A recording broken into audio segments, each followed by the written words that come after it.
السلام عليكم ورحمة الله، مرحبا بكم في قناة أموتي شانيل. اليوم إن شاء الله فيديو جديد غادي نحضر معكم تحلية بالفراولة. بما أنه موسم الفريز والفريز موجود، علاش لا نديرو به تحلية لرمضان، للسحور أو للفطور أو اللي بغيتو. نبداو على بركة الله. غادي ناخد هنايا الحليب، عندي نصف لتر ديال الحليب، عندي فلون ديال الفريز. الا درتو الفلون ديال البنان غادي تستعملوا البنان، الا درتو الفلون ديال الفريز غادي ديروا الفريز. انا هنا عندي فريز فخديت الفلون ديال الفريز. صافي غادي ناخد مونينكس اولا الخلاط الكهربائي. غادي ندير فيه هذاك الحليب،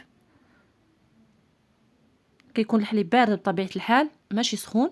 غادي نضيف ليه هذا الفلون،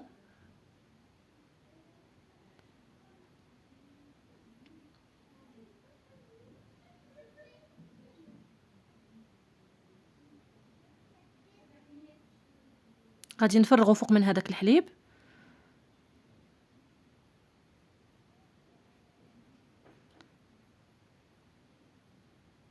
هنايا الحليب انا عندي كنت دايره فيه السكر من قبل، فانتوما غادي كتحكموا في الحلاوه اللي بغيتو، يعني غادي ديروا السكر على حسب الذوق ديالكم. صافي غادي نبدا كنقطع في هاد الحبات ديال الفريز، وغادي نديرهم حتى هما مع هذاك الفلون والحليب. الفريز هذه هي وقيتو يعني موجود تبارك الله، علاش لا نستغلوا هاد الخير هذا في التحليات السحور او الفطور. صافي غادي ندير القياس اللي بغيت ديال الفريز، يعني ماشي كميه محدده. صافي الكميه اللي بغيت. من بعد غادي نطحن هادشي كامله، نطحنو مزيان مزيان مزيان.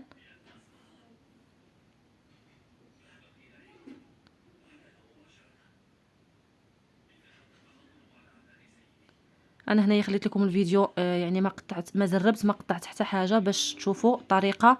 يعني راه ساهله بزاف، واضحه وكتجي رائعه في المذاق. صافي هنايا غادي ناخذ واحد الصفايه وكاسرونه بطبيعه الحال اللي غنردها فوق البوطه. غادي نصفي هذاك الخليط بعد ما طحنته مزيان، الا يكون فيه شي شوائب اولا شي طرف ما طحونش مزيان. صافي وغادي نرد الكل فوق النار حتى كيطلع هذاك الحليب. من بعد نعاود نطلقه. من بعد ما سخن هذاك الخليط اولا يعني غلا، غادي ناخذه ونخويه في هذوك الزليفات ديال الزاج. ديروه في الكيسان، في زليفات، في اي حاجه عندكم، المهم يكون هكا فردي. صافي كنخوي هذا الخليط هذا في هاد الزليفات هادو.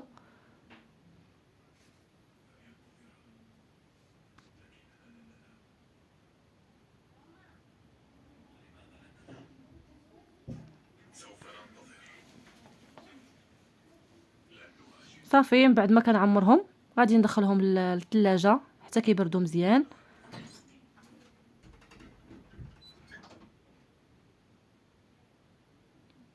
ساهله وكتجي منعشه ورائعه للسحور.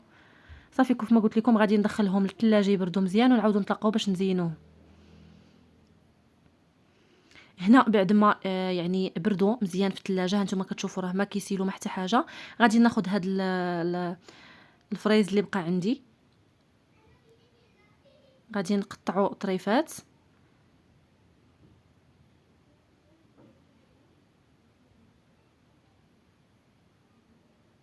وغادي نزين به هاد الزليفات هادو ديال الفلون اولا هاد التحليه هذه اللي درنا اليوم. التزيين كيبقى اختياري بطبيعه الحال، غير بما انهم يعني مصوبين بالفريز غادي نزينوهم بالفريز.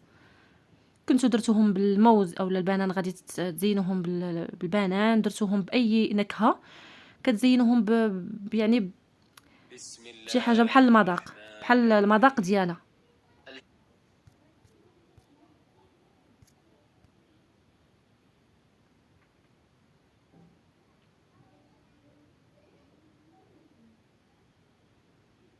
شوفوا تبارك الله هادشي الفريز هاد الوقيته موجود تبارك الله، اللهم بارك.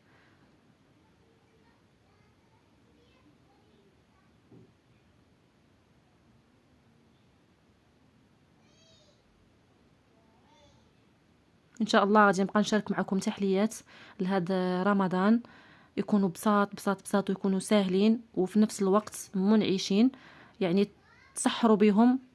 دوزوا النهار بخير. صافي هنايا غادي ناخذ هاد الدوائر هادو ديال الفريز وغادي نقطعهم بهاد القطاعه فقط للتزيين فقط. انا ماشي ضروري انكم ديروا بحال هكا، غير للتزيين فقط. انا بغيت نزين هكا صافي. كيجيو هادوك الوريدات زوينين هكا في الجناب كفكره وصافي. يعني الا كانوا عندكم ضياف او لا فاطر عندكم شي حد او لا هذا تقدروا ديروا يعني هكا تزيين بسيط وصافي. وكيكون هذا هو الشكل النهائي ديالهم بطبيعه الحال. نتمنى تجربوهم، تردوا عليا الخبر في فيديو جديد ان شاء الله. غادي نتلاقاو مع وصفه جديده. الى اللقاء.